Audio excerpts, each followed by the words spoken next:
जय राधा माधव कुंज बिहारी जय गोपीचंद वल्लभा गिरिवरधारी जय गोपीचंद वल्लभा गिरिवरधारी यशोधनंदन व्रज जनरंजन यशोदनंदन व्रज जनरंजन यमुना तीरा यमुना तीरा वनचारी जय राधा माधव कुंज बिहारी जय माधव कुंज बिहारी जय श्री कृष्ण चैतन्य प्रभु नित्यानंद श्री अद्वैत गदाधर श्रीवासादि गौर भक्तवृंदा हरे कृष्णा कृष्ण कृष्ण हरे हरे हरे राम राम राम राम हरे हरे हरे कृष्णा कृष्ण कृष्ण हरे हरे हरे राम राम राम हरे हरे हरे कृष्णा कृष्ण कृष्ण हरे हरे हरे राम राम राम हरे हरे हरे कृष्णा कृष्ण कृष्ण हरे हरे हरे राम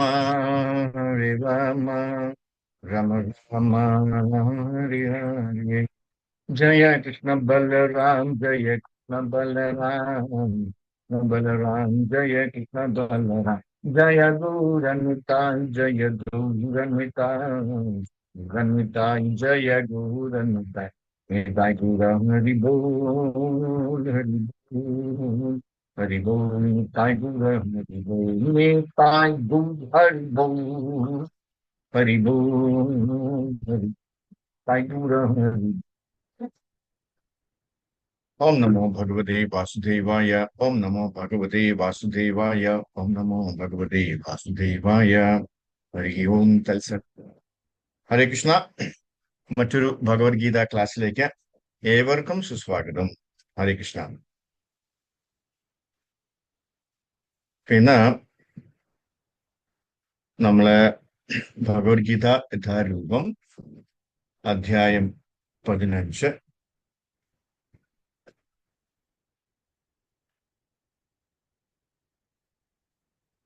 അധ്യായം 15 പുരുഷോത്തമ യോഗം ശ്ലോകം 17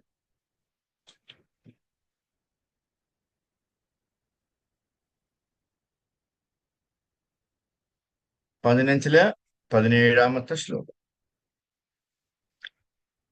ഹരേ കൃഷ്ണ ഉത്തമ പുരുഷസ്ത്വന്യ പരമാത്മേദ്യുദാഹൃത യോ ലോകത്രയമാവിശ്യ വിവർത്യവ്യയ ഈശ്വര ഉത്തമ പുരുഷസ്ത്വന്യ പരമാത്മേദ്യുദാഹൃത യോ ലോകത്രയമാവിശ്യ വിവർത്യവ്യയ ഈശ്വര ഉത്തമ പുരുഷസ്ത്വന്യ പരമാത്മേദ്യുദാഹൃത യോ ലോകത്രയമാവിശ്യ വിവർത്യവ്യയ ഈശ്വര വിവർത്തനം ഭാവാർത്ഥം ശീല പ്രഭുപാദ് കി ജയ്. ഇവരെ കൂടാതെ പരമപുരുഷനായ പരമാത്മാവ് എന്നറിയപ്പെടുന്ന അവ്യയനായ ഭഗവാനുണ്ട്. അദ്ദേഹം 3 ലോകങ്ങളിലും അന്തർഗതനായി അവയെ പുലർത്തിപ്പോരുന്നു. ഭാവാർത്ഥം. ഈ ശ്ലോകത്തിന്റെ ആശയം കഠോപനിഷത്തിൽ ഭംഗിയായി ആവിഷ്കരിച്ചിട്ടുണ്ട്. ശ്വേതാ അശ്വരോപനിഷത്തിന്റെ ഇതിലും അങ്ങനെ തന്നെ. ബദ്ധരും മുക്തരുമായ ജീവാത്മാക്കൾ സംഖ്യാതീതരാണ്. അവർക്കുപരിയാണ് പരമാത്മാവായ പരമപുരുഷനെന്ന് ഈ കൃതികൾ സ്പഷ്ടമാക്കുന്നു. നിത്യോ നിത്യാനാം ചേതനാനാം ബദ്ധരും മുക്തരുമായ ജീവസത്തകൾക്കിടയിൽ അത്യുന്നതനായ ഒരു ജീവസത്തയുണ്ട്. ആ ഭഗവാൻ ജീവാത്മാക്കളെ സംരക്ഷിക്കുകയും അവരുടെ വ്യത്യസ്ത കർമ്മങ്ങളെ മുൻനിർത്തിക്കൊണ്ട് സുഖദുഃഖാനുഭവങ്ങൾ നൽകുകയും ചെയ്യുന്നതാണ് ഇതിന്റെ ആശയം. ഭഗവാൻ പരമാത്മരൂപേണ സർവ്വജീവികളുടെയും ഹൃദയത്തിൽ സ്ഥിതി ചെയ്യുന്നു. ഈ പരമാത്മാവിനെ അറിയുവാൻ സാധിച്ച ബുദ്ധിമാനായ ഒരുവൻ മാത്രമാണ് പൂർണ്ണശാന്തി നേടാൻ യോഗ്യന് ആകുന്നത്. ഓമജ്ഞാനത്തിമിരഞ്ജനാഞ്ജനാശലാഖയാ ചക്ഷുരന്മേൽ തസ്മൈ ശ്രീ ഗുരുവേ നമഃ. നമോ ഓം വിഷ്ണുപദായ കൃഷ്ണപ്രസാദ ഭൂതലേശ്വരി ഭക്തിവേദാന്ത സ്വാമി നാമനെ. നമസ്തേ സരസ്വതി ദേവി ഗൗരിവാണി പ്രചാരണ വിഷ്ണു സുഷ്മി പാശ്ചാത്യ.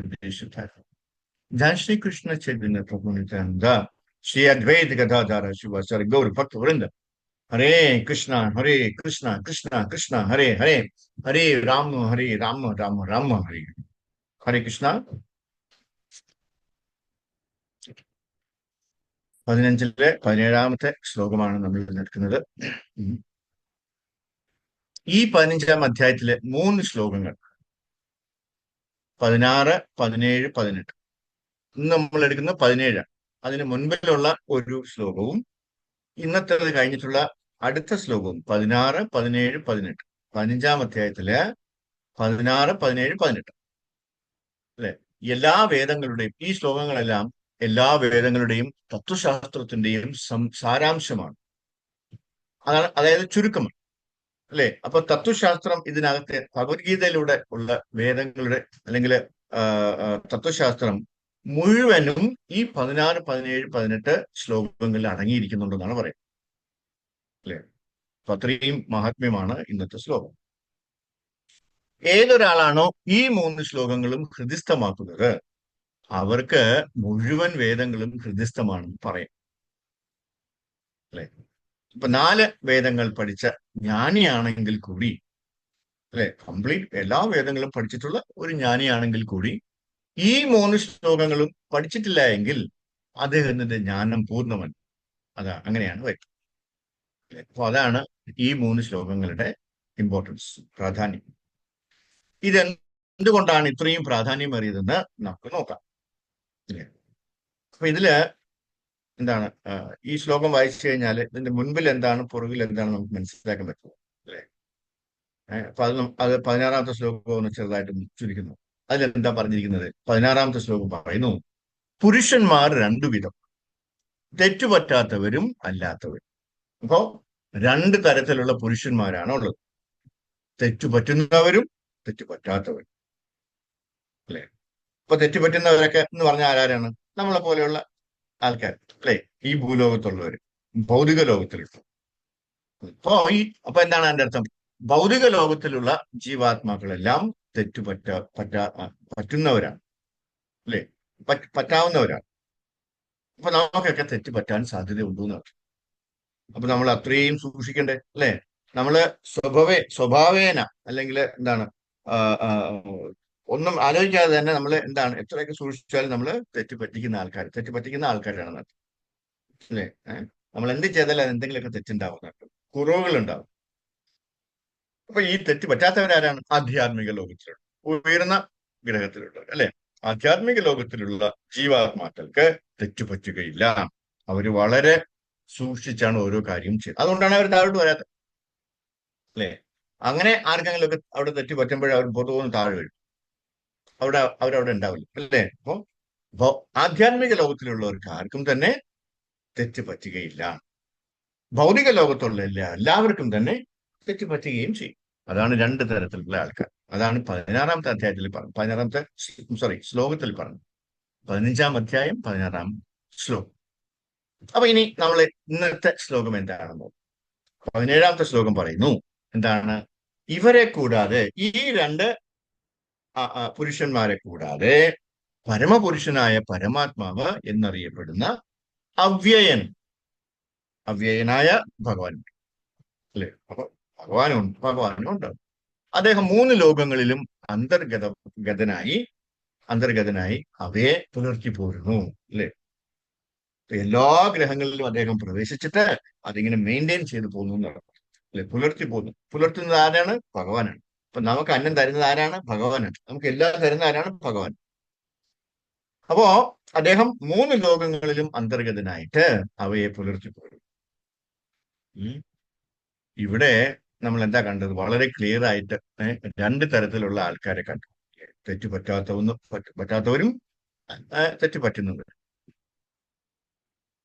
ആദ്യത്തെ കൂട്ടർ അല്ലെങ്കിൽ തെറ്റ് പറ്റാവുന്നവർ ആരാണ്? ഭൗതിക പ്രകൃതിയുടെ അധീനതയിലും. രണ്ടാമത്തെ കൂട്ടർ തെറ്റ് പറ്റാത്തവർ ഭൗതിക പ്രകൃതിക്ക് അതീതരുമാണ്. അല്ലെ? അവര് ഈ ഭൗതിക പ്രകൃതിയുമായിട്ട് യാതൊരു പ്രശ്നവും അവർക്കില്ല.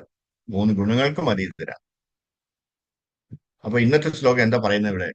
ഇവരെ 2 പേരെയും കൂടാതെ ഭഗവാൻ കൃഷ്ണനുമുണ്ട് എന്നാണ്. അല്ലെ? ഭഗവാനെ കുറിച്ച് കൂടെ അവിടെ ചേർക്കുകയാണെന്നാണ്. അപ്പൊ അതാണ് ഇന്നത്തെ ശ്ലോകം. ഈ ലോകത്ത് ഒരുപാട് ആൾക്കാരുണ്ട്. അവരെന്താ പറയാ? ഞാൻ ഈശ്വരനാണ്, ഞാൻ ദൈവമാണ് എന്ന് പറയുന്നവര്. അല്ലെ? അല്ലെങ്കിൽ പറയും അത് അയാൾ ഈശ്വരനാണ്, ഇയാൾ ഈശ്വരനാണ്, എല്ലാ പേരും ഈശ്വരനാണ്. അല്ലേ? ഇതിന് എന്താ പറയാ? അങ്ങനെ പറയുന്നവരെ നമ്മൾ എന്താ വിളിക്കുക? മായാവാദികൾ എന്ന് വിളിക്കുക. ഇതാണ് മായാവാദം. അപ്പൊ ആരെങ്കിലും ഞാൻ ഈശ്വരനാണെന്ന് അഹങ്കരിക്കുന്നുണ്ടെങ്കിൽ മായ ഏറ്റവും കൂടുതൽ പിടിച്ചത് ഇങ്ങനെയാണെന്ന് നമുക്ക് മനസ്സിലാക്കാൻ പറ്റും. അല്ലേ? അയാൾ അത്രയ്ക്ക് അങ്ങ് ലെവലിൽ ആ പ്ലാറ്റ്ഫോമിലെത്തി, ആ ലെവലിൽ, അല്ലേ? നമുക്ക് ചിന്തിക്കാൻ പറ്റാത്ത ലെവലിലേക്ക് പോയി കഴിഞ്ഞു.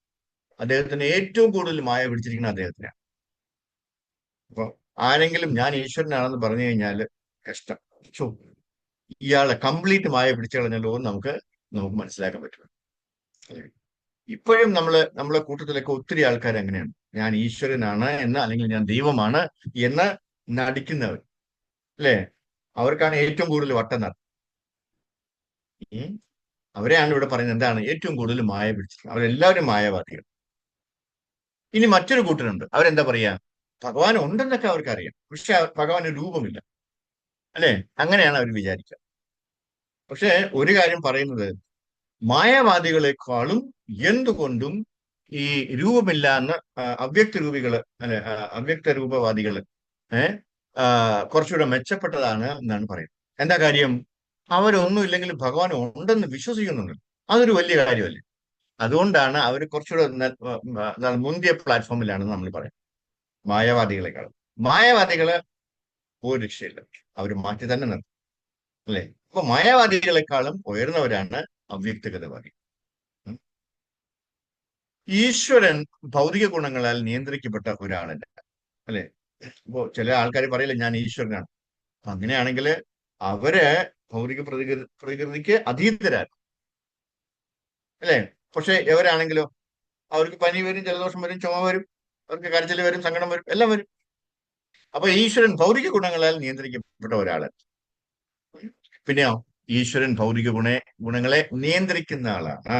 അതാണ് ഈശ്വരൻ. ഇവിടെ ഈശ്വരന്റെ ഡെഫിനേഷൻ പറഞ്ഞു പോവാണ് കേട്ടോ. അതാണ് ഈശ്വരൻ എപ്പോഴും ഈശ്വരനാണ്.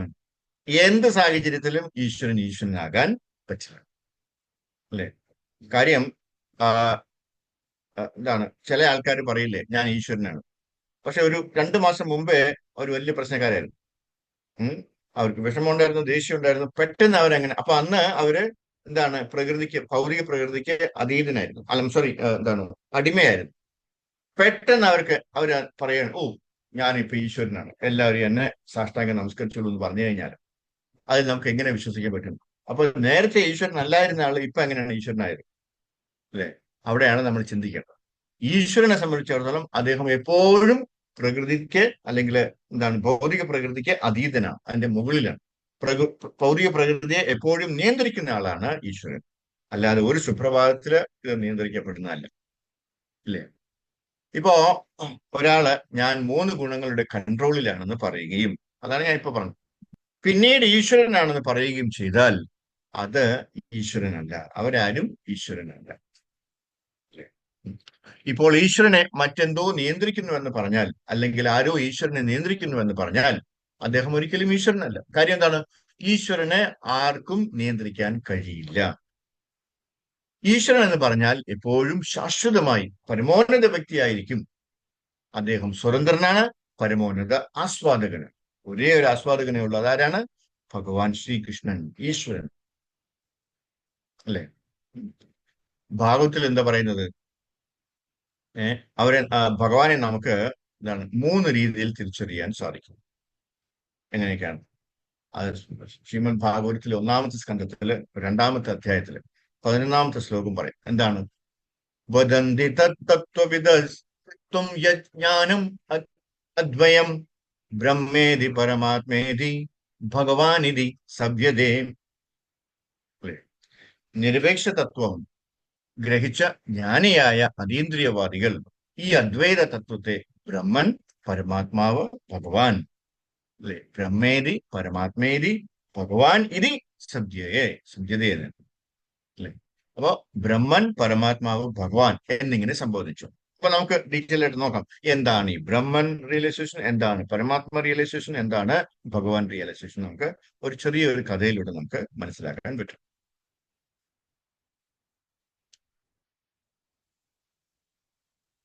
ആദ്യം നാം ബ്രഹ്മനായി മനസ്സിലാക്കി, അല്ലെ? ബ്രഹ്മത്തെയാണ് മനസ്സിലാക്കി. പിന്നീട് അത് പരമാത്മാവായി മനസ്സിലാക്കി, അല്ലെ? അവസാനം നാം ഭഗവാനെ ഇതാണ് അതിന്റെ ലാഡർ എന്ന് പറയും, അല്ലെ? ഹൈറാർക്കി അതാണ്. ഇങ്ങനെ നമ്മൾ കുറച്ചാണ് മനസ്സിലാക്കി. കൂടുതലും യോഗികൾ, അല്ലെ? വൈഷ്ണവരെ കുറിച്ചിട്ടല്ല ഈ പറഞ്ഞത്. വൈഷ്ണവർ ഈ വഴിക്കൊന്നും പോകത്തില്ല, അല്ലെ? വൈഷ്ണവർ ഡയറക്റ്റാണ്. അവർക്ക് എപ്പോഴും നോൺ സ്റ്റോപ്പ് ഫ്ലൈറ്റ്, അല്ലെ? മറ്റവരാണെങ്കിൽ ഇങ്ങനെ ഇറങ്ങിക്കേറി വളരെ കഷ്ടപ്പെട്ട് ബുദ്ധിമുട്ടി അങ്ങെത്തുന്നവരാണ്. വൈഷ്ണവർ അങ്ങനെയല്ല. വൈഷ്ണവർ ബും ഒരൊറ്റ പോക്കാണ്, റോക്കറ്റ് പോണ ഒരു പോക്കാണ്. അതിനൊരു സ്പെഷ്യൽ പാത്ത് ഉണ്ട് അവർക്ക് പോകാനായിട്ട്. നമ്മൾ അതിന്റെ ഒരു ഉദാഹരണം പറയാം, ഒരു കഥ പറയാം. നാം ഒരു ഗ്രാമപ്രദേശത്തോട് കൂടി കാറിൽ പോകുമ്പോൾ, അല്ലെ?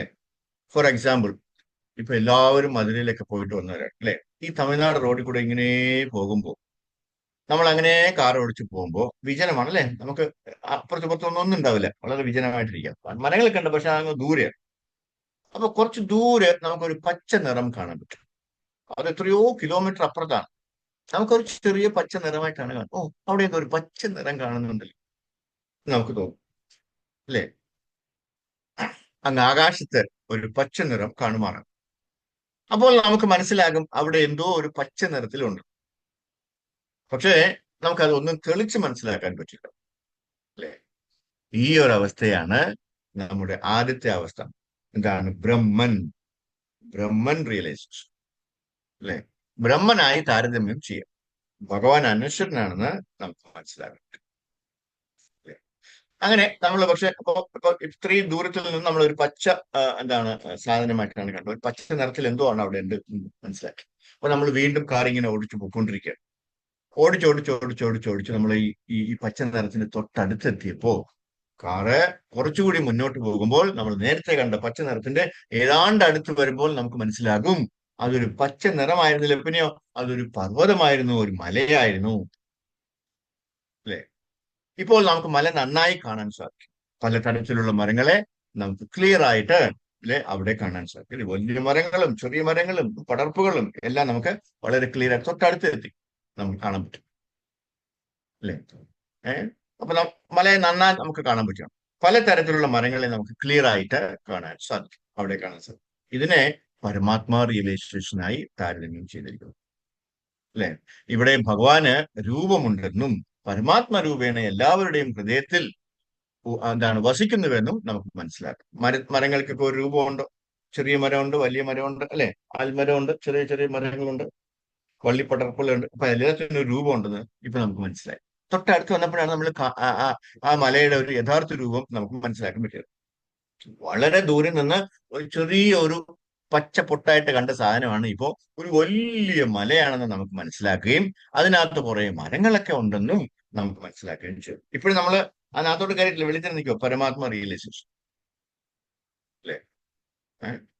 ഉപനിഷത്തുകൾ പറയുന്നത് നമ്മുടെ ശരീരം ഒരു മരത്തിനോട് ഉപമിച്ചിരിക്കുന്നു. നമ്മുടെ ശരീരം എന്താണ്? ഒരു മരമാണ്. ആ മരത്തിൽ 2 പക്ഷികൾ ഇരിപ്പുണ്ട്. ഇതെല്ലാവരും കേട്ടിട്ടുള്ള കാര്യമാണ്. ഞാൻ ഒന്നും കൂടെ ഒന്ന് ഓർമ്മിപ്പിക്കുന്നു മാത്രം. ആ മരത്തില് 2 പക്ഷികൾ ഇരിപ്പുണ്ട്. അതിൽ ഒരു പക്ഷി ഈ മരത്തിലെ വിവിധ പഴങ്ങൾ ആസ്വദിക്കുക, അല്ലെ? അതിങ്ങനെ പഴങ്ങളൊക്കെ ഇങ്ങനെ കൊത്തി തിന്നുകൊണ്ടിരിക്കുകയാണ്. അതില് നല്ല മധുരമുള്ള പഴം ഉണ്ടാവും, അല്ലെ? ചിലപ്പോ കയ്പുള്ള പഴം ഉണ്ടാവും, ചിലപ്പോ നല്ല പുളിപ്പുള്ള പഴങ്ങളുണ്ടാവും. കാടല്ലേ, എന്നിട്ട് ഇഷ്ടംപോലെ മരങ്ങളുണ്ട് അല്ലെ, പലതരത്തിലുള്ള എന്താണ് കായികനികൾ. ഏഹ് അത് ആ പഴങ്ങളൊക്കെ ഇങ്ങനെ ആ ഒരു പക്ഷി അല്ലെ, രണ്ട് പക്ഷികൾ, ഒരു പക്ഷി ഇങ്ങനെ ആസ്വദിച്ചു കൊണ്ടേയിരിക്കുകയാണ്. മനസ്സിലല്ലേ? നിങ്ങൾക്ക് ഇപ്പൊ ഏതാണ്ടൊക്കെ കാര്യങ്ങൾ മനസ്സിലായല്ലോ അല്ലേ?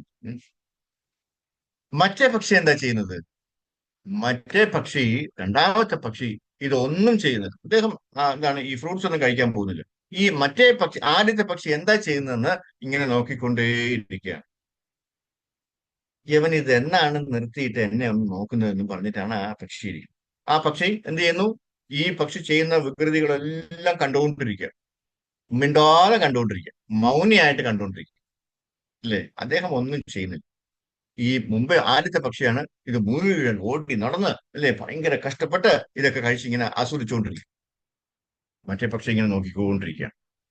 ഇവൻ എന്നാണ് ഇത് നിർത്തിയിട്ട് എന്റെ അടുത്തേക്ക് വരുന്നത് എന്ന് ആലോചിച്ചുകൊണ്ടിരിക്കുകയാണ്. കുറെ കോടാനുകോടി വർഷങ്ങളായി, കോടാനുകോടി ജന്മങ്ങളായി, ഇപ്പോഴും ഇവൻ ഇത് തന്നെയാണ് തുടരുന്നത് അല്ലെ, കിട്ടുന്നതൊക്കെ വാരി തിന്നുകൊണ്ടിരിക്കും. അല്ലെ?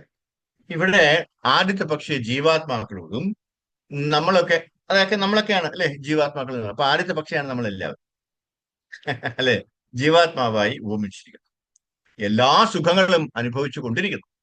നമ്മൾ എത്ര സുഖം അനുഭവിച്ചാലും നമുക്ക് മതിയാവില്ല അല്ലെ.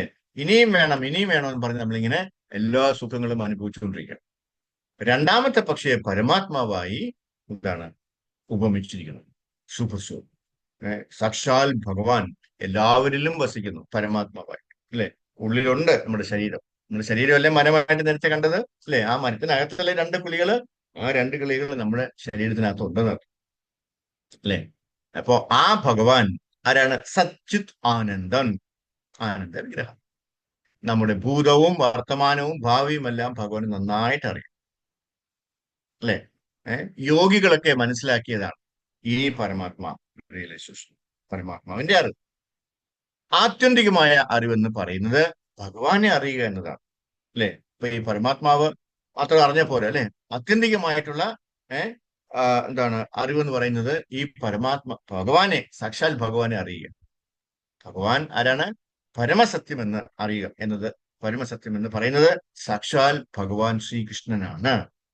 നേരത്തെ നാം വന്ന കാറ് അല്ലെ, ഈ ഈ മലയുടെ അരികിൽ പാർക്ക് ചെയ്തിട്ട് നമ്മൾ എന്ത് ചെയ്യണം? നമ്മൾ ഉള്ളിലേക്ക് കടക്കണം അല്ലെ. അതായത് പർവ്വതത്തിൽ നമ്മൾ വെളിയിൽ നിന്ന് കണ്ടല്ലോ എന്ന് പറഞ്ഞിട്ട് അങ്ങ് പോവുകയല്ലേ ചെയ്യേണ്ടത് അല്ലെ, എന്നിട്ട് തിരിച്ചു പോവുകയല്ലേ ചെയ്യേണ്ടത്. പിന്നെയോ അവിടെ പാർക്ക് ചെയ്തിട്ട് നമ്മൾ അകത്തോട്ട് കയറണം, ഈ സത്സംഗങ്ങളിലേക്ക് കയറണം അല്ലെ, ജപിക്കണം, ബാക്കിയുള്ള പ്രോസസ് ഒക്കെ നമ്മൾ ചെയ്യണം. എങ്കിലേ നമുക്ക് കൂടുതൽ കൂടുതൽ മനസ്സിലാക്കാൻ പറ്റും. അല്ലാതെ നമ്മൾ വെളിയിൽ തന്നെ നിന്ന് കഴിഞ്ഞാല് വെളിയിൽ നിന്ന് ഒരു കാട് നോക്കി കാണുന്ന ഒരു സുഖം മാത്രമേ ഉണ്ടാവൂ. അതിനകത്തേക്ക് പോയി കഴിഞ്ഞാല് അതിനകത്ത് ഇനി എന്തൊക്കെയുണ്ടെന്ന് കുറച്ചുകൂടെ ക്ലിയർ ആയിട്ട് നമുക്ക് മനസ്സിലാക്കാൻ പറ്റും. മനസ്സിലാക്കി. അപ്പൊ നമ്മള് ആ കാറ് അവിടെ പാർക്ക് ചെയ്തിട്ട് നമ്മൾ അകത്തേക്ക് പോവുകയാണ്. പോകുമ്പോൾ നമുക്ക് അവിടെ എന്തൊക്കെ കാണാം? വലിയ വലിയ മരങ്ങൾ കാണാം അല്ലെ, അരുവികൾ കാണാം, കുറെ മൃഗങ്ങളെ കാണാം അല്ലെ, പക്ഷികളെ കാണാം, വിവിധ രീതിയിലുള്ള പക്ഷികളെ കാണാം. എന്താണ് കാടിന്റെ ഒരു സൗന്ദര്യം നമുക്ക് ആസ്വദിക്കാം. ആളുകളെ കാണാം, അവിടെ എന്താണ് താമസിക്കുന്ന ആൾക്കാരുണ്ട്, അവരെ കാണാം, അവരുടെ വീടുകളെല്ലാം കാണാം, കൊച്ചു കൊച്ചു കൊച്ചു കുടിലുകളൊക്കെ കാണാം അല്ലെ. അങ്ങനെ എല്ലാം കാണാൻ സാധിക്കും. അപ്പൊ ഇതാണ് ആ മലയുടെ പൂർണ്ണമായ, അല്ലാതെ വെളിയിൽ നിന്ന് നോക്കിക്കഴിഞ്ഞാൽ മലയായിട്ട് നോക്കുന്നു അല്ലെ. അപ്പൊ നമ്മൾ അകത്തോട്ട് കയറി കഴിഞ്ഞാൽ അതിന്റെ ഡീറ്റെയിൽസ് നമുക്ക് അത്രയും സ്പഷ്ടമാക്കി അറിയാൻ പറ്റുള്ളൂ. അപ്പൊ ആ മലയുടെ പൂർണ്ണമായ അറിവ് നമുക്കിപ്പോ ലഭിച്ചു. എന്തുകൊണ്ടാണ്? നമ്മൾ അകത്തോട്ട് കയറി. ഇത് തന്നെയാണ് നമ്മൾ വളരെ ദൂരെ നിന്ന് പച്ച നിറത്തിൽ കണ്ടോ? കണ്ടോ? ഇപ്പൊ വ്യത്യാസം മനസ്സിലായോ? നമ്മൾ വളരെ ദൂരെ നിന്ന് ചെറിയ ഒരു പച്ച നിറമായിട്ട് കണ്ടതിനകത്താണ് നമ്മളിപ്പോ നിൽക്കുന്നത് അല്ലെ. അതിനകത്തോട്ട് കയറിയപ്പോഴാണ് ഇത്രയും വലിയ മരങ്ങളൊക്കെ ഉണ്ടോ ഇവിടെ, അല്ലെങ്കിൽ ഇത്രയും വലിയ എന്താണ് അരുവികൾ ഇവിടെ ഉണ്ടോ, അല്ലെങ്കിൽ ഇത്രയും മൃഗങ്ങൾ ഇതിനകത്തുണ്ടോ എന്നൊക്കെ നമുക്ക് അവിടെ അതിനകത്തോട്ട് കയറിയപ്പോഴാണ് മനസ്സിലാക്കാൻ പറ്റും. അങ്ങനെ നമ്മൾ ഭഗവാനെ പൂർണ്ണമായും മനസ്സിലാക്കി. ഇവിടെ പരാശര മുനി പറയുന്ന ഒരു കാര്യമുണ്ട്, വിഷ്ണു പുരാണത്തിൽ പറയുന്നു. ഭഗവാൻ എന്ന് പറഞ്ഞാൽ ആർക്കാണോ ഭഗ് ഉള്ളി. ഇപ്പോ ഈ ബലമുള്ളവനെ നമ്മള് ബലവാന്മാരെന്ന് പറയില്ല, ബലവാൻ എന്ന് പറയും. അതുപോലെ ഭഗവാനെ നമ്മൾ എന്താണ് പറയാ? ആർക്കാണോ ഭഗ് ഉള്ളത്. എന്താ ഈ ഭഗ് എന്ന് പറഞ്ഞാൽ? എന്താണ്? 6 ഐശ്വര്യങ്ങൾ, 6 ഗുണങ്ങൾ അടങ്ങിയതാണ് ആ ഭക്തി. അത് ഏതൊക്കെയാണെന്ന് നമുക്ക് നോക്കാം, അല്ലെ? അതിനൊരു ശ്ലോകമുണ്ട്. പലരും ഇതൊക്കെ കേട്ടിട്ടുള്ളതാണ്, എന്നാലും ഞാൻ ഒന്നും കൂടെ ഒന്ന് റിപ്പീറ്റ് ചെയ്യുന്നു, അല്ലെ? എത്ര റിപ്പീറ്റ് ചെയ്ത് കഴിഞ്ഞാലും നമുക്ക് എന്താണ് മനസ്സിലാകും, എന്തെങ്കിലുമൊക്കെ ബാക്കി ബാക്കി ഉണ്ടാവും. അതുകൊണ്ടാണ് അത് പ്രഭുപാദ് തന്നെ ഒരു കാര്യം എന്തുമാത്രം പ്രാവശ്യമാണ് റിപ്പീറ്റ് ചെയ്തിരിക്കുന്നത്, അല്ലേ? ചില ബുക്കുകൾ വായിച്ചു കഴിഞ്ഞാൽ മറ്റേ ബുക്കിലുള്ളത് തന്നെയല്ലേ ഇത് നമുക്ക് തോന്നും. കുറച്ചത് ഉണ്ടാവും. കാര്യം എന്താണ്, റിപ്പീറ്റ് ചെയ്ത് പറഞ്ഞാലേ നമുക്ക് നമ്മുടെ ഉള്ളിലേക്ക് അത് തറച്ച് കയറുകയുള്ളൂ, അവിടെ പ്രതിഷ്ഠമാകും. അതിനുവേണ്ടിയാണ് എല്ലാ റിപ്പീറ്റേഷൻ വരും. റിപ്പീറ്റേഷൻ കൊണ്ട് നമുക്ക് ഒരിക്കലും ബോറടിക്കാൻ പാടില്ല, അല്ലേ? അപ്പൊ അങ്ങനെ പറഞ്ഞുകൊണ്ട് ഞാൻ ഇത് തുടങ്ങാം. എന്താണ് ആ ശ്ലോകം? ഏതാണ്? അതും വിഷ്ണു പുരാണത്തില് ആണെന്ന് തോന്നുന്നു എനിക്ക്. ഐശ്വരസ്യ സമഗ്രസ്യ വീര്യസ്യ വിശ യശസ്യ ശ്രീയ ജ്ഞാനവൈരാഗ്യോ യോഷ് ചൈവ സംനം ഭോഗി ഇരിങ്കുവ. മുഴുവൻ ഐശ്വര്യവും, മുഴുവൻ ജ്ഞാനവും, മുഴുവൻ ശക്തിയും, മുഴുവൻ പ്രശസ്തിയും, മുഴുവൻ സൗന്ദര്യവും, മുഴുവൻ ത്യാഗവും, അല്ലെ? അപ്പൊ അതാണ് എന്താണ്, ഇപ്പൊ ഇത്രയും കംപ്ലീറ്റ് ആയിട്ടുള്ള ആളിനെയാണ് നമ്മൾ എന്താ പറയാ, ഉള്ളവൻ അല്ലെങ്കിൽ ഭഗവാൻ എന്ന് നമ്മൾ പറയും. ഇപ്പോ ചില ആൾക്കാരെയൊക്കെ നോക്കിക്കഴിഞ്ഞാൽ, അല്ലെ, അവർക്ക് നല്ല സമ്പത്ത് ഉണ്ടാവും, ചിലർക്ക് നല്ല ഐശ്വര്യം ഉണ്ടാവും, ചിലർക്ക് അവർക്ക് ഭയങ്കര നോളജ് ആയിരിക്കും, ജ്ഞാനമായിരിക്കും, ചിലർക്ക് ഭയങ്കര ശക്തിയായിരിക്കും, അല്ലെ? ചിലർക്ക് ഭയങ്കര പ്രശസ്തിയായിരിക്കും, ചിലർക്ക് ഭയങ്കര സൗന്ദര്യമായിരിക്കും, ചിലർക്ക് ത്യാഗം അനുഭവം ഉണ്ടാവും, എന്തും ആൾക്കാർക്ക് കൊടുക്കാനുള്ള ഒരു മനോഭാവം ഉണ്ടാവും. പക്ഷെ ഇത് 6 കൂടെ ചേർന്ന ഒരാളുണ്ടാവോ? ഒരിക്കലുമില്ല, അല്ലേ? അതാണ് അങ്ങനെ ആരും അതിന്റെ മൂർധന്യാവസ്ഥയിൽ അല്ലെങ്കിൽ കംപ്ലീറ്റ് ആയിട്ട് പൂർണ്ണമായിട്ട് പൂർണ്ണസ്യ പൂർണ്ണമാതായ അല്ലെങ്കിൽ അത്രയും പൂർണ്ണമായിട്ടുള്ള ആളിനെയാണ് നമ്മൾ എന്ത് പറയാ, ഭഗവാൻ എന്ന് പറയാം. 6 ഐശ്വര്യങ്ങളും തികഞ്ഞാണ്, അല്ലെ? അപ്പൊ അദ്ദേഹം കരുണാസാഗരമാണ്, ശക്തിമാനാണ്, ധനവാനാണ്, സുന്ദരനാണ്, അല്ലെ? ഭഗവാൻ എല്ലാം തികഞ്ഞവന്. സച്ചിത് ആനന്ദ വിഗ്രഹം എന്നാണ് നമ്മൾ പറയാം, അല്ലെ? ബ്രഹ്മസംഹിതയിൽ പറയാം. അപ്പൊ അതാണ് ഭഗവാൻ. ശുകദേവ ഗോസ്വാമി, നമുക്ക് എന്താണ് ഒരു കാര്യം, എന്താണ് ശുകദേവ ഗോസ്വാമി, എല്ലാവർക്കും അറിയാം ശുകദേവ ഗോസ്വാമി, അല്ലെ? ഭാഗവതം നമുക്ക് തന്നത് ശുകദേവ ഗോസ്വാമി, നമുക്ക് ഇത്രയും ഡീറ്റെയിൽ ആയിട്ട് പറഞ്ഞു തന്നത് ശുകദേവ ഗോസ്വാമി. അതിന് മുമ്പേ വ്യാസദേവൻ പറഞ്ഞിട്ടുണ്ട്. അദ്ദേഹം എന്ത് ചെയ്തു? ജനിച്ച ഉടനെ നാട് വിട്ടുപോയി. എന്താ കാര്യം? ഇവിടെ നിന്നാ മായ പിടിക്കുന്നത്, അല്ലെ? ഈ ലോകം മുഴുവൻ മായയാണെന്ന്, മിഥ്യയാണെന്ന് അദ്ദേഹത്തിന് അറിയാമായിരുന്നു. 10-16 കൊല്ലം വയറ്റിനകത്ത് കിടന്നിട്ടാണ് ഇറങ്ങി വന്നത്. എന്നിട്ടോ വ്യാസദേവൻ പൂർണ്ണമായിട്ടുള്ള ഒരു എന്താണ് ഉറപ്പ് കൊടുത്തു, നിന്നെ ഒരിക്കലും മായ പിടിക്കാതെ ഞാൻ നോക്കിക്കോളാം, നീ പതുക്കെ ഇങ്ങോട്ട് ഇറങ്ങി വാ എന്ന് പറഞ്ഞിട്ടാണ് അദ്ദേഹം ഇറങ്ങി വന്നത്, അല്ലേ? നമ്മളെയൊക്കെ പ്രസവിച്ചാണ് അദ്ദേഹം ഇനി വെളിയിലോട്ട് വന്നതാണ്, ഇറങ്ങി വന്നത് അല്ലേ? അപ്പൊ തന്നെ 16 വയസ്സേ കണ്ടായി. അപ്പോ ഈ ലോകം മുഴുവൻ എന്താണ്, മായയാണെന്നും മിഥ്യയാണെന്നും അദ്ദേഹത്തിന് അറിയാമായിരുന്നു. പിതാവായ വ്യാസദേവൻ, അല്ലെ? അപ്പോ ഇദ്ദേഹം ഇറങ്ങി ഒരൊറ്റ പോക്ക് പോയി, അല്ലേ? ഏതാ ആ 3 കല്യാണങ്ങൾ ഞാൻ ചെയ്തിട്ടാണ്, അതെങ്കിലും ചെയ്തിട്ട് ബാ, അനുയോഗങ്ങൾ ചെയ്തിട്ട് നീ വാ, നീ അത് കഴിഞ്ഞിട്ട് പൊക്കോ എന്നൊക്കെ പറഞ്ഞിട്ട് തിരിഞ്ഞു നോക്കില്ല, ഒരൊറ്റ നടപ്പായിരുന്നു കാട്ടിലേക്ക്. അവിടെ പിന്നെ വലിയ ശല്യമൊന്നുമില്ല, അവിടെ മിണ്ടാതിരുന്ന് ജപിക്കുക എന്തെങ്കിലുമൊക്കെ ചെയ്യാമല്ലോ എന്ന് പറഞ്ഞിട്ടാണ് അദ്ദേഹം കാട്ടിലേക്ക് പോയത്. പലയിടത്തേക്കും അന്വേഷിച്ച് നടന്നു, ഒരിടത്തും കിട്ടിയില്ല അദ്ദേഹം. അങ്ങനെ വ്യാസദേവൻ പല ദിക്കിലേക്ക്, അല്ലെ, മകനെ അന്വേഷിച്ച് മകനെ കണ്ടുപിടിച്ച് കൊണ്ടുവരാനായിട്ട് ആ പൂണൂലെങ്കിലും ചടങ്ങെങ്കിലും ചെയ്യണമെന്ന് പറഞ്ഞിട്ട് എന്താണ് പിടിച്ചു കൊണ്ടുവരണമെന്ന് പറഞ്ഞിട്ട് പല ദിക്കിലേക്കും ആൾക്കാരെ വിടുക, അല്ലെ? പല ദിക്കുകളിലും പോയിട്ട് ആൾക്കാർ ഇങ്ങനെ നോക്കുമ്പോൾ കാണുന്നു. പിതാവായ വ്യാസദേവൻ തന്റെ അനുയായികളെ അയച്ചു. അവർ പോയി ഭഗവാനെ വാഴ്ത്തും. അപ്പൊ അവർ ഈ പോകുന്നവരെല്ലാം എന്താ ചെയ്യാ, ഭഗവാനെ ഇങ്ങനെ വാഴ്ത്തും. അവർ എന്താണ്, എല്ലാം വ്യാസദേവന്റെ ദാസന്മാരാണ്, ശിഷ്യന്മാരാണ്. അവര് പോയിട്ട് വ്യാസദേവൻ പഠിപ്പിച്ച ശ്ലോകങ്ങളൊക്കെ ഇങ്ങനെ പറഞ്ഞുകൊണ്ടിരിക്കും, അല്ലെ? അത് കേട്ട് അട്രാക്റ്റഡ് ആയിട്ടെങ്കിലും അദ്ദേഹം വരട്ടെ എന്ന്. കാരണം ആ ഒരൊറ്റ കാര്യം മാത്രമേ ഉള്ളൂ അദ്ദേഹത്തിന് തിരിച്ചു കൊണ്ടുവരാനായിട്ട്. വേറെ ഒരു എന്താണ് താല്പര്യം അദ്ദേഹത്തിന് ഉണ്ടാവും. ഒരല്പമെങ്കിലും ഒരു താല്പര്യമുള്ളത് എന്താണ്, അല്ലെങ്കിൽ മുഴുവൻ താല്പര്യമുള്ളത് എന്താണ്? ഭഗവാനെ കുറിച്ച് കൂടുതൽ കേൾക്കാനായിരിക്കും, അല്ലെ? ഒരു ഭക്തനെ സംബന്ധിച്ചിടത്തോളം ഭഗവാനെ കുറിച്ച് എത്ര കേട്ടാലും മതിയാവും, അല്ലെ? അതുകൊണ്ടാണ് നമുക്ക് ഇപ്പോഴും ഭഗവാന്റെ കീർത്തനങ്ങളൊക്കെ ഇങ്ങനെ കേൾക്കുമ്പോ ബോറടിക്കാത്തത്. ചില നേരെ മറിച്ച് സിനിമാ പാട്ടാണെങ്കിൽ നമുക്ക് എത്ര ദിവസം പാടിക്കൊണ്ടിരിക്കാൻ പറ്റും, അല്ലെ? കുറെ ദിവസം നമ്മൾ കേൾക്കുമ്പോൾ തന്നെ നമുക്ക് ദേഷ്യം വരും, അല്ലെ? കാര്യം എന്താണ്, അതന്നെ കേട്ട് കേട്ട് കേട്ട് കേട്ട് കേട്ട് കേട്ട് കേട്ട് നമുക്ക് ബോറടിക്കും. നേരെ മറിച്ച് ഭഗവാന്റെ കീർത്തനങ്ങൾ നമ്മൾ എത്ര കേട്ടാലും നമുക്ക് മതിയാവില്ല. മതിയാവില്ല എന്ന് പറഞ്ഞാൽ നമ്മൾ അങ്ങനെ എപ്പോഴും ആസ്വദിച്ചുകൊണ്ടിരിക്കുന്നു. അതാണ് അതിന്റെ വ്യത്യാസം. ഇതിന് സ്പിരിച്വൽ പൊട്ടൻസി, മറ്റേതിന് മെറ്റീരിയൽ പൊട്ടൻസി, അല്ലെ? അതായത് ഭൗതികമായിട്ടുള്ള പൊട്ടൻസിക്ക് ഒരു ലിമിറ്റ്, അത് എന്നെന്നും നിലനിൽക്കില്ല. നേരെ മറിച്ച് സ്പിരിച്വൽ ആയിട്ടുള്ള കാര്യം, അല്ലെങ്കിൽ അതീന്ദ്രിയമായിട്ടുള്ള കാര്യം, ആത്മീയമായിട്ടുള്ള കാര്യം, അത് എന്നേക്കും ശാശ്വതമാണ്. അല്ലെങ്കിൽ അതിന് എന്താണ്, എന്നും 16 വയസ്സാണ്, അല്ലേ? അതാണ് അതിന്റെ വ്യത്യാസം. അപ്പോ ഒരു ഭക്തനെ സംബന്ധിച്ചിടത്തോളം ഭഗവാനെ കുറിച്ചിട്ട് എന്നെ എത്ര കേട്ടാലും മതിയാവില്ല, അല്ലേ? കേട്ടുകൊണ്ടേയിരിക്കാൻ തോന്നും, അല്ലേ? ചില കഥകളൊക്കെ ഇങ്ങനെ പറഞ്ഞു കേട്ടാലേ നമുക്ക് അത് അയ്യോ തീർന്നു പോയല്ലോ നമുക്ക് തോന്നൂലേ? അതുപോലെ അതാണ് ക്വാളിറ്റി. അപ്പൊ അതുകൊണ്ടാണ് അവർ തന്നെ ഈ ശിഷ്യന്മാരെല്ലാരും പോയിട്ട് ഭഗവാനെ കുറിച്ചിട്ട് ഇങ്ങനെ കീർത്തനങ്ങൾ പാടിക്കൊണ്ടിരിക്കുകയാണ്, അല്ലേ? അപ്പോ ഒരാള് പാടുകയാണ്. എന്താ പാടിയത്?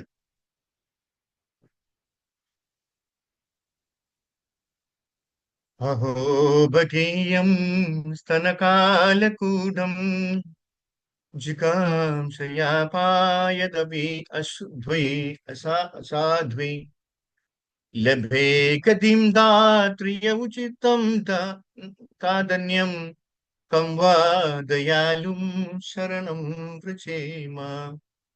അഹോബകീയം സ്തനകാലകൂടം ജിഗാംസയാപായത് അഭിയസ്യ ദാനി ലഭേ ഗതിം ദാത്രിയ ഉചിതം തതോന്യാം കം വാ ദയാലും ശരണം വൃചേമ. കം വാ ദയാലും ശരണം വൃചേമ. അല്ലെ? എന്ത് മനോഹരമായിട്ടുള്ള ഒരു ശ്ലോകമാണ്. അതിനകത്ത് എന്തെല്ലാം കാര്യങ്ങളാണ് അടങ്ങിയിരിക്കുന്നത്, അല്ലേ? ഇതങ്ങോട്ട് കേട്ടതും എന്താണ്, അദ്ദേഹം എന്താണ് ശുഖമുനി, ശുഖദേവ ഗോസ്വാമി അലിഞ്ഞുപോയി. ഓ, അല്ലേ? ശരീരം മുഴുവൻ ഇങ്ങനെ എന്താണ് കുളിർമ കൊണ്ട് അവരിങ്ങനെ വളരെ ഈണത്തിൽ ഇങ്ങനെ, ഇല്ല, ഇത്രയും ദയാലുവായ ഭഗവാനെ അല്ലാതെ ഞാൻ വേറെ ആർക്കാണ് അഭയം പ്രാപിക്കേണ്ടത് എന്നാണ് അതിൽ ചോദിക്കുന്നത്. കംവാ ദയാലും ശരണം വൃജേമ. വേറെ ആരെയാണ് ഞാൻ അഭയം പ്രാപിക്കേണ്ടത്? ആരുടെ മനസ്സാണ് അലിയാത്തത് കേട്ടാല്? അതും എന്താണ് അവിടെ പറയുന്നത്? വിശ്വസിക്കാൻ കൊള്ളാത്തവളും മാറിൽ മാരകമായ വിഷം പുരട്ടി കുടിപ്പിക്കാൻ ശ്രമിച്ചവളുമായിട്ടും ഒരു രാക്ഷസിക്ക്, അല്ലെ? അതായത് ആരാണ്? പൂതനയ്ക്ക് മാതാവിന്റെ സ്ഥാനം നൽകിയ കൃഷ്ണനേക്കാൾ കരുണയുള്ള മറ്റാരെ ഞാൻ അഭയം പ്രാപിക്കും? എന്ത് കരുണാമയനാണ്, അല്ലെ? അതാണ് കരുണാസാഗരം എന്ന് അദ്ദേഹത്തിനെ കുറിച്ച് പറയുന്നത്, അല്ലെ? നമ്മൾ ഇനി എന്തൊക്കെ തെറ്റി ചെയ്താലും നമ്മൾ തോളിൽ വന്ന് തട്ടിയിട്ട് സാരമില്ല മോനെ, വാ നമുക്ക് പോവാന്ന് പറഞ്ഞിട്ട് നമ്മൾ കൂടെ നിൽക്കും. നമ്മളുടെ കൂടെ നമ്മളിനി വേറെ ആരെല്ലാം ഉണ്ടെങ്കിലും അവരെല്ലാം ഓടിക്കളയും, അല്ലെ? നമുക്കൊരു അത്യാവശ്യം വരുമ്പോ, അല്ലെങ്കിൽ ഒരു അപകടം വരുമ്പോ, ഗജേന്ദ്രന്റെ കഥ നോക്കൂ, അല്ലെ? ഭാര്യമാരും എന്താണ് ഗേൾ ഫ്രണ്ട്സും എല്ലാരും കൂടെ ഇരുന്ന് ഇങ്ങനെ കുളിച്ച് രസിച്ച് തിമിർത്തുകൊണ്ടിരിക്കുമ്പോഴാണ് ആ എന്താണ് കുഹു എന്ന എന്താണ് ക്രോക്കഡൈൽ, മുതല അദ്ദേഹത്തിന്, അല്ലെ, ഗജേന്ദ്രനെ പിടിക്കുന്നു, കാലി ചവിട്ടി പിടിക്കുന്നു, കാലില് കടിച്ചു പിടിക്കുന്നു, അല്ലേ? കുറേ ദിവസമൊക്കെ വളരെ ശ്രമിച്ചു. ഞാൻ രാജാവല്ലേ, എനിക്ക് ഗജേന്ദ്രന് ഭയങ്കര ശക്തിയാണ്, എത്രയോ ആനയുടെ ശക്തിയാണ് ഗജേന്ദ്രന്, അല്ലേ? അദ്ദേഹം ഇപ്പൊ നിസ്സാരമായിട്ട് തൂക്കിയെടുത്ത് ദൂരെ ഇട്ടിട്ട് വരില്ല എന്നൊക്കെ പറഞ്ഞ് വീമ്പിളൊക്കെ ഇട്ട് നിൽക്കുമ്പോ ഒരു രക്ഷയില്ല. ആ പിടി അങ്ങോട്ട് മുറുകുന്നതല്ലാതെ വെള്ളത്തില് ആനയ്ക്ക് പകുതി ശക്തി ഉണ്ടാവും. വെള്ളത്തില് മുതലയ്ക്ക് 10 മടങ്ങ് ശക്തിയാണ്, അല്ലേ? കരയിലാണെങ്കിൽ ആനയ്ക്ക് കുറച്ചുകൂടെ ശക്തി ഉണ്ടാവും. മുതലേ ചിലപ്പോൾ വലിച്ചെറിയാൻ പറ്റുമായിരുന്നു. പക്ഷെ വെള്ളത്തിനകത്ത് ആ പരിപാടി നടക്കും, അല്ലേ? കാരണങ്ങളൊക്കെ വേറെ ഉണ്ട്, എന്നാൽ പോലും നമ്മൾ അങ്ങനെ ചിന്തിച്ചാലും അതാണ് നടക്കുക, അല്ലേ?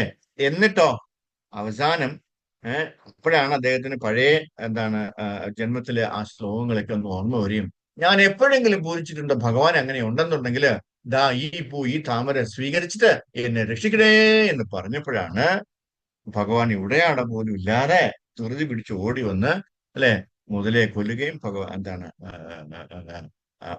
ഗജേന്ദ്രൻ എന്നുള്ള ആനയെ രക്ഷിക്കുകയും ചെയ്തു, അല്ലെ? അതാണ് അത്രയും മേഴ്സിഫുൾ ആണ് അദ്ദേഹം. തന്റെ ശത്രുവിനോട് പോലുമുള്ള ഭഗവാന്റെ പരമകാരുണ്യത്തിന് ഇത് ഒരു ഉദാഹരണമാണ്. ഏത്? ഭൂതനമോക്ഷം ഒരു ഉദാഹരണമാണ്. അല്ലെ? സ്വന്തം അമ്മയെ പോലെ കണ്ടു, അമ്മയെ ആയിട്ട് പ്രതീക്ഷിച്ചു. ഏഹ് അല്ലെ? കുട്ടിക്കാലത്ത് ആ അത്ഭുത ബാലനെ കൊല്ലാൻ ശ്രമിച്ച ഭൂതന എന്ന രാക്ഷസി അദ്ദേഹത്തിന് മാരകമായ വിഷം കൊടുത്തു. ഒരു കുട്ടിയുടെ വേഷം അഭിനയിക്കുകയായിരുന്ന ഭഗവാൻ സാക്ഷാൽ പരമദിവ്യോത്തമ പുരുഷനായ ശ്രീകൃഷ്ണൻ തന്നെയാണെന്ന് തിരിച്ചറിയാൻ കേവലം ഒരു രാക്ഷസിയായ അവൾക്ക് കഴിയുമായിരുന്നില്ല. അതാണ് ഭഗവാന്റെ മറ്റൊരു പ്രത്യേകത. എന്തെങ്കിലും ഒരു റോള് കൈ കൊടുത്താല്, അല്ലെ, അത് അങ്ങോട്ട് ആടിത്തീർത്ത് കളയും. ഒരു രക്ഷയുമില്ലാത്ത രീതിയിൽ, ഒരു ഇഞ്ച് പോലും അതിലൊരു കുറവ് വരുത്താത്ത രീതിയിൽ അത്രയും ഭയങ്കരമായിട്ട് അഭിനയിച്ചു. കാരണം എന്താണ്? അവിടെ യശോദമായിയുടെ കുഞ്ഞായിട്ടാണ് വന്നിരിക്കുന്നത്, അല്ലെ? അപ്പോ യശോദമായി കൈ കമ്പെടുത്തോണ്ട് ഓടുമ്പോ തന്നെ ഈ ഭയങ്കര വിഷമിച്ച് കണ്ണീരൊക്കെ ഇങ്ങനെ ഒന്ന് വീമ്പി കരഞ്ഞോട്ട്, അല്ലെ? ആ രീതിയിൽ ഉള്ള പ്രകടനമായിരിക്കും. യശോദമായി പോലും വീണു, അല്ലെ, കണ്ടു കഴിഞ്ഞാൽ. കാരണം ഏത് റോൾ ഇപ്പൊ നരസിംഹ ഭഗവാന്റെ റോൾ കൊടുത്തു കഴിഞ്ഞാലും അദ്ദേഹം അത് ഭംഗിയായിട്ടാണ്. കാര്യം എന്താണ്? അതിലോട്ട് അങ്ങോട്ട് മുഴുകി, അല്ലെ, അതായിട്ടാണ് വരുന്നത്, അല്ല ഞാൻ ഭഗവാനായിട്ട് വരുന്നതെന്ന് അദ്ദേഹം ഒരിക്കലും ചിന്തിക്കില്ല. അതാണ് ഭഗവാന്റെ ഒരു രീതി, അദ്ദേഹത്തിന്റെ ലീലകളുടെ ഒരു രീതി. അല്ലെ? ഗോപന്മാരുമായിട്ട് കളിച്ചുകൊണ്ടിരുന്നപ്പോ അദ്ദേഹം എന്ത്? അദ്ദേഹം വെറും ഒരു ഗോപനായിട്ടാണ് കളിച്ചത്, അല്ലെ? ആ എന്താണ് ആ മോര് വെള്ളം, എന്താ ഇത്, സംഭാരം, അത് നമ്മുടെ ആരാണ്, പേര് ഞാൻ മറന്നു. അദ്ദേഹം ഒറ്റയ്ക്ക് കുടിക്കാൻ തുടങ്ങിയപ്പോ എന്താ ചെയ്തത്? പേര് എന്താ ചെയ്തത്, അല്ലെ? അദ്ദേഹത്തിന്റെ ആ ആ അദ്ദേഹത്തിന്റെ വായ്ക്കകത്ത് ഇങ്ങനെ സ്വന്തം വായ കൊണ്ട് വെച്ചിട്ട് ഇങ്ങനെ ഇങ്ങനെ ഇരിക്കുന്ന ഒരൊറ്റ ഇടിച്ചു കൊടുത്തു, അല്ലെ? അപ്പൊ ഇവിടെ ഇദ്ദേഹത്തിന്റെ വായ്ക്കകത്തുള്ള ആ മോരും തുപ്പലും എല്ലാം കൂടെ ആരുടെ വായ്ക്കകത്ത് കയറിപ്പോയി? ഭഗവാന്റെ വായ്ക്കകത്ത് കയറിപ്പോയി. ഭഗവാൻ അങ്ങ് വിഴുങ്ങി, അല്ലെ? ഇത് കണ്ടിട്ടാണ് എന്താണ് ബ്രഹ്മദേവൻ പറഞ്ഞു, ഏയ് ഇത് എന്റെ ഭഗവാനല്ല എന്ന് പറഞ്ഞിട്ടാണ് ആ ലീലകൾ, ആ ലീല ബ്രഹ്മാവാടിയത്, അല്ലെ? ബ്രഹ്മാവൻ ചെയ്തു പോയി. അതാണ് അതിന്റെ പെർഫെക്ഷൻ. ഭഗവാനെ എന്ത് കൊടുത്താലും മധുമംഗളാണെന്ന് തോന്നുന്നു, അല്ലെ? മധുമംഗളാണ് മുഴുവൻ കുടിച്ചോളാം. മധുമംഗൾ കുടിച്ചിട്ട് മധുമംഗളുടെ വായ്ക്കകത്താണ് അദ്ദേഹം കൊണ്ട് സ്വന്തം വായ കൊണ്ട് വെച്ചിട്ട് ഇങ്ങനെ ഇരിക്കുന്ന ഒരു ഒറ്റ ഇടി ഇടിച്ചു. ഇടി ഇടിച്ചപ്പോ എന്ത് പറ്റി? ഇത് മുഴുവൻ, ഈ സംഭാരം മുഴുവൻ ഭഗവാന്റെ വായ്ക്കകത്ത് കയറി. അങ്ങനെയുള്ള, അല്ലെ? അതാണ് ഭഗവാൻ സാക്ഷാൽ പരമദിവ്യോത്തമ പുരുഷനായ ശ്രീകൃഷ്ണൻ തന്നെയാണെന്ന് തിരിച്ചറിയാൻ കേവലം ഒരു രാക്ഷസിയായ ഭൂതനയ്ക്ക് കഴിയുമായിരുന്നില്ല. തന്റെ ഭക്തയായ യശോദയെ സംതൃപ്തയാക്കാൻ കുട്ടിയാകേണ്ടി വന്ന അദ്ദേഹത്തിന്റെ പരമേശ്വരൻ എന്ന നിലയ്ക്കുള്ള മൂല്യം ഒട്ടും കുറഞ്ഞിരുന്നില്ല.